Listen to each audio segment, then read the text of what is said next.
Welcome, everyone, and thank you very much for being with us.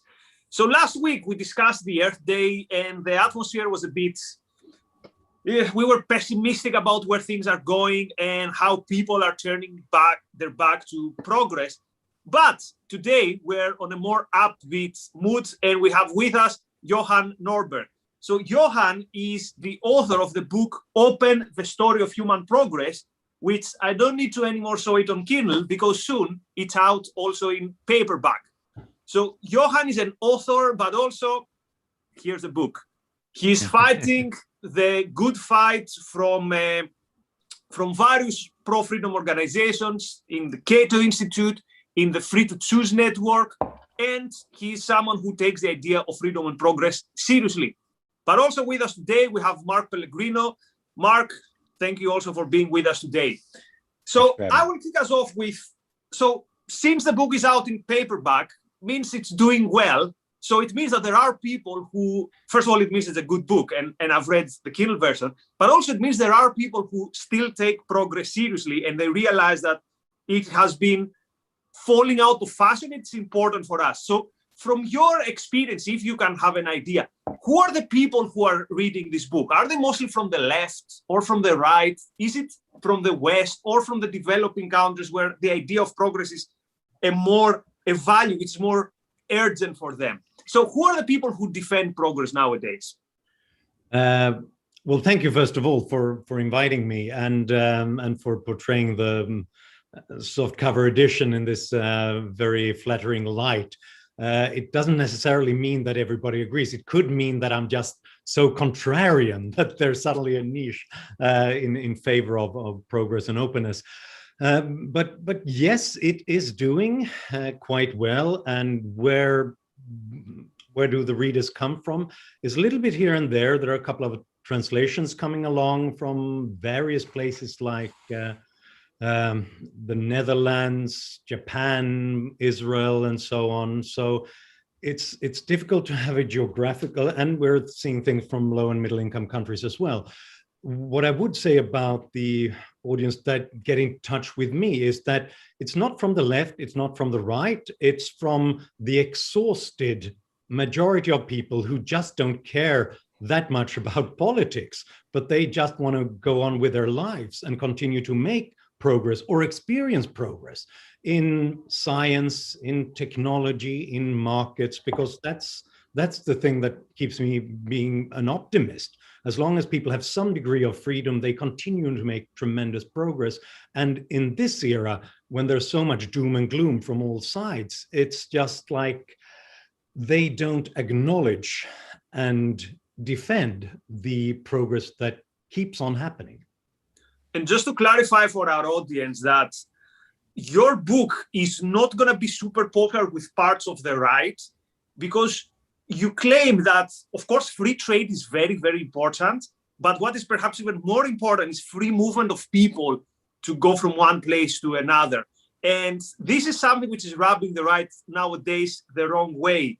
So I was trying to think before the show, what are the 5 factors, let's say, that have made progress, maybe since the 60s, but you can tell us since when, that have objections, let's say, to progress? Obviously, part is the easy answer is the left. It's their anti-capitalism. And although the left in the beginning of the 20th century, they had this Promethean vision, or this idea that communism is going to give us fly cars, we're going to go to space. But they have betrayed this. And they betrayed it also because their economic system was a failure. But also in the right, we see this skepticism towards free movement of people, but also towards free trade. But then also we have Christianity, which says that we've got too much, and this materialism is not good for your soul. And then also we have environmentalism that says that, you know what, we've created too much, we've expanded too much, and this is bad for the earth. But also you have the average person that says that suddenly our aspirations are low. And I think Macron, the president of France, captured it when he said, the reason the vaccine program in Europe was not so good as in the US is because we didn't shoot for the stars. We thought, oh, this is never going to happen. So there are many categories, there are many angles from which you can see progress skepticism. Which one do you think is the most fundamental and the most detrimental to the idea of progress? That's a very good question. I think you captured quite a lot of the usual suspects of the anti-progress camp.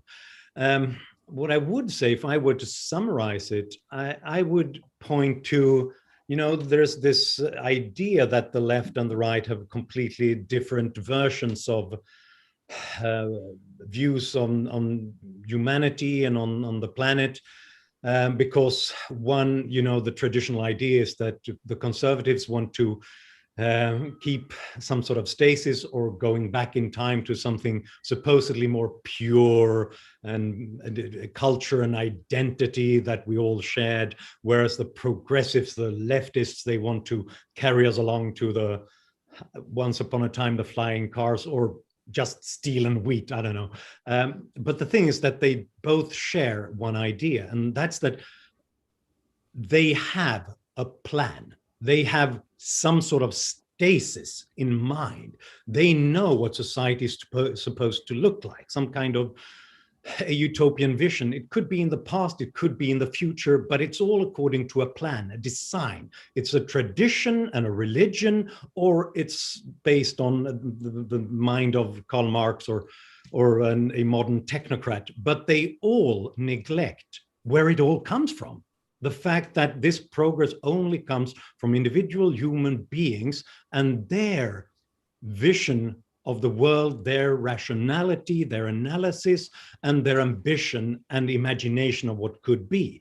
And none of that fits into neither left nor right, because they can't deal with surprises. They can't deal with the individuals who come up with these surprises, because the plan always collapses when someone comes up with an idea. So I would say that mindset is the one that's most detrimental to progress. And then it comes in different forms and flavors, depending on where you're from. Sometimes it's religion, sometimes it's environmentalism, sometimes it's sort of the populist anti-migration right, and sometimes it's redistributionist left. But they all have this, they have a plan, and individuals and their minds and their rationality never fits into that plan. Can I say something, Nikos? You mind if I interrupt? Of course, Mark. Well, it seems to me, I remember Ayn Rand talking about the moral anchor of the right being Christianity, and the left attempting to outdo the moral anchor of the right by pursuing Zen Buddhism, going even further back in time. And I find myself thinking, I'm reading, what's his name, Harari Yuval, was he an archaeologist or something, Israeli archaeologist who's written some books, Homo Deus and some other stuff. I see this excessive worship on the part of the left for an agrarian society, even going further back to a hunter-gatherer idea of what is the optimal human place to live. So I don't see the progressive left as progressing forward at all, or looking into a future of high technology. I see them actually looking backwards further than the right. The right just wants this sort of conservative Christian state that they emulate from, Massachusetts Bay Colony.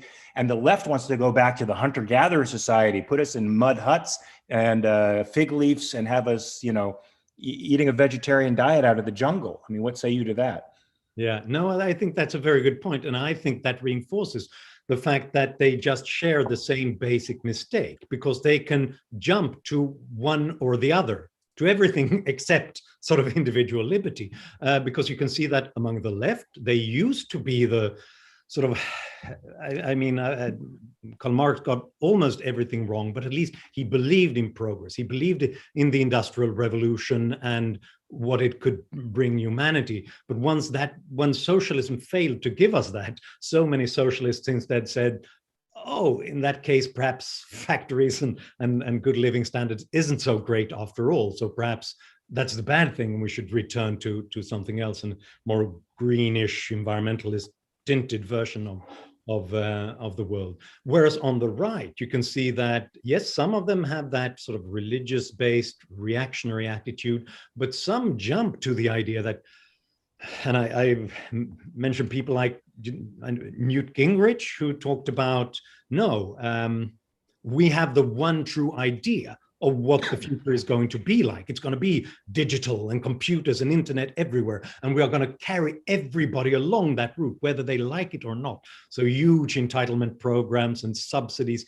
for this one true road to the future. So you can actually replace the labels, but they all share one thing. They're not open to surprises. They're not open to those individuals and businesses and eccentrics and entrepreneurs who come up with that idea that you haven't planned for, that you couldn't predict. And actually, you mentioned the left. What I have this weird hobby of watching old Stalinist movies, and perhaps the most brilliant example, brilliant in a neutral, morally neutral way, of Stalinist films was the film The Fall of Berlin. And the film opens with a woman who is a part of the communist, of Komsomol. She's a teacher, and she takes the children to see a steel factory. It's a huge factory, the size almost of a town. And they enter the factory and she explains this. And today I'm thinking that the equivalent is they're taking the kids to a recycle plant. They say, see, you need to have your aspirations very, very low. So what a betrayal. The one thing that was good in the premise of the left, which was this championing of progress, and how today it has shrunk. Now, I have a question specifically about whether you're optimist on the future or not. And there's something in the book that made me think about it. So at some point you say, quote, the modern world was not intended. It almost happened by accident. It happened because there were too many gaps in the control of princes, priests, and guilds to stop people's creativity entirely. So basically you said that there was these gaps, progress came out of these gaps, and then the genie was out of the box, and you couldn't put the genie back in. And I was thinking of Uber, that Uber in a way. So the question to you is this, Johan, and Mark, also your view. So do you think that these gaps today are bigger because of technology, as some libertarians think, and Bitcoin is an example, or these gaps are in a way smaller, that the long arm of the state is so omnipotent that today we cannot find these small gaps and breathe? So, and again, some more conservative libertarians said, look, today we have actually less freedom. You cannot even smoke in your pub, whereas even in the Middle Ages under a king, the king's army would visit you once every 2 years. Yeah, maybe they would slaughter you when they visit you, but for most of the time they'd leave you alone. So are these gaps through which progress is jumping out, are they shrinking or are they narrower today? Well, that's a great question. I'd be interested in hearing Mark's take on this as well. But I'd say this, it's complicated because in a way, and again, I'm happy you raised this because I think that when you look at this historically as well, the reason why some civilizations had these golden ages was rarely the idea from any kind of elite. It was that they happened to leave some gaps open to individualists and thinkers who could continue to open up those gaps a little bit more. And then we had other thinkers who recognized this, acknowledged this, and said, perhaps we should give this more freedom because then we'll see even more progress. So where are we now? Well, it is complicated because in a way it's both, the space is both bigger and smaller because it's smaller to the extent that the government is now everywhere working hard to plug the gaps in a way. It left more room when the king and the aristocrats were traveling along, visiting you once every second year or so. On the other hand, that also means that it's a little bit more predictable. Not always, because we can see it's very erratic what goes on in politics, but at least it's more predictable than when you had an emperor or a king who just said that, looked at this invention and said, I don't like it, so let's kill these guys. So that leaves innovators and entrepreneurs with some predictability. They know what the law says and they can work around it. And that's what the Ubers of the world are really doing. But at the same time, they are plugging the gap. It's a constant civil war, I think, within every civilization. And we don't know who's going to win out, whether those are opening up the gaps or plugging them. So, Mark, are you optimistic? I sort of am. I agree with Johan. It's a very complicated, complicated world out there, and I do think technology opens up the gaps, but it also enables the state to do so much more to close them at the same time. And I think we're seeing a growth of a sort of guild statism now, where social media companies are combining with the government in a way to sort of cut off competition by being an alliance, being a sort of a second arm of the government. I think technology will win. I think the technology makes it increasingly difficult and costly for the government to plug those holes. And once those holes are open, as Johan has said, it creates sort of a spiral of knowledge and invention and innovation that's unstoppable. So I'm putting a vote in for human innovation, that we're going to find a way out of this. And plus, I think the growth of the state, especially over the last few years, and Trump particularly, sort of bringing all of the conflicts to a head, and showing us how little difference there is really between the left and the right, unintentionally, of course, has forced a huge segment of the population, those people who just want to live their lives, into leaving the establishment parties, and thinking about third-party options. So I think that's also, now we're seeing room for potential political innovation that can bring about this openness. So can I just add one thing that reinforces this quite a bit, I think, and turns me into, even though it's complicated and the jury's still out, I am an optimist. It's the case that the world is fairly fragmented or open. When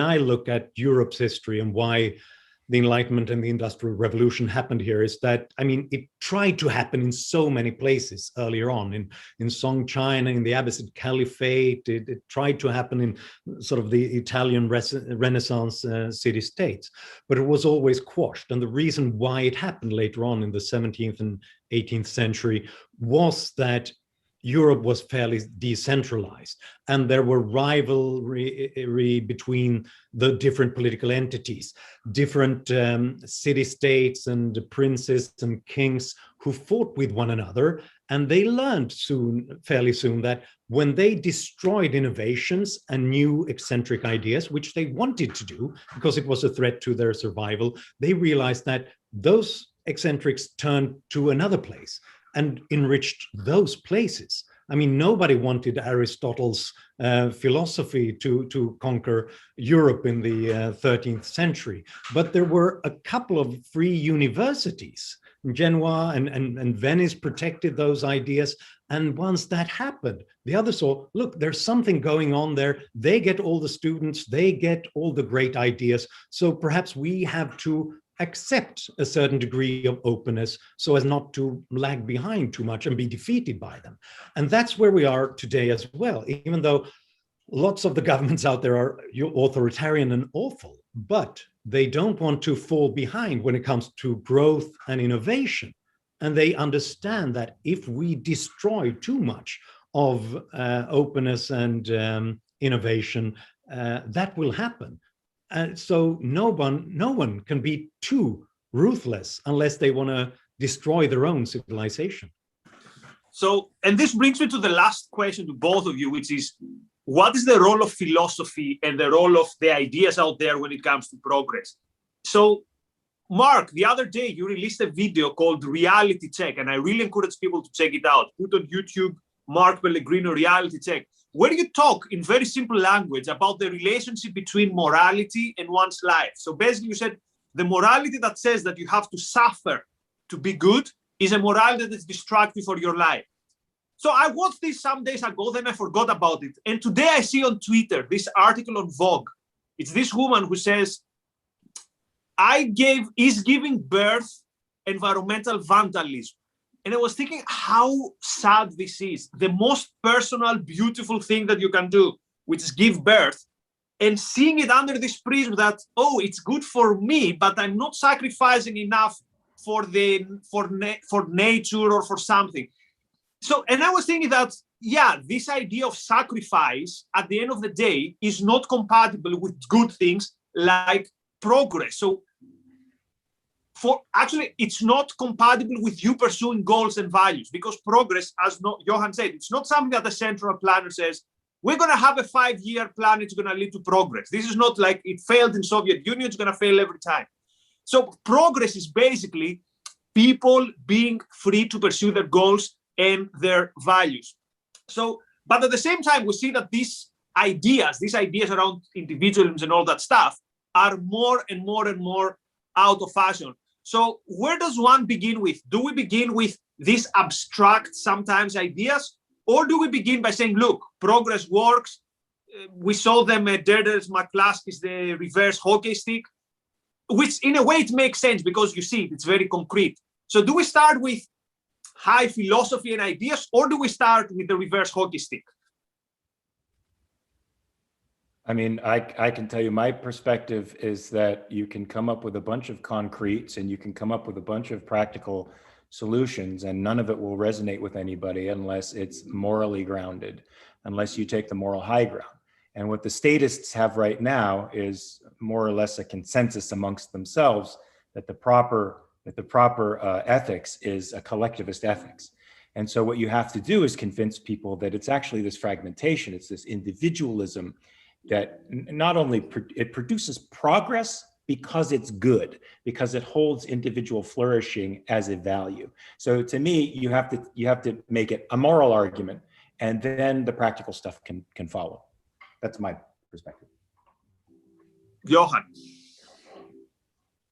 Yeah, I think that I seem to remember that Leonard Peikoff at one point said that Ayn Rand had told him that she wouldn't have been able to come up with her philosophy before the Industrial Revolution.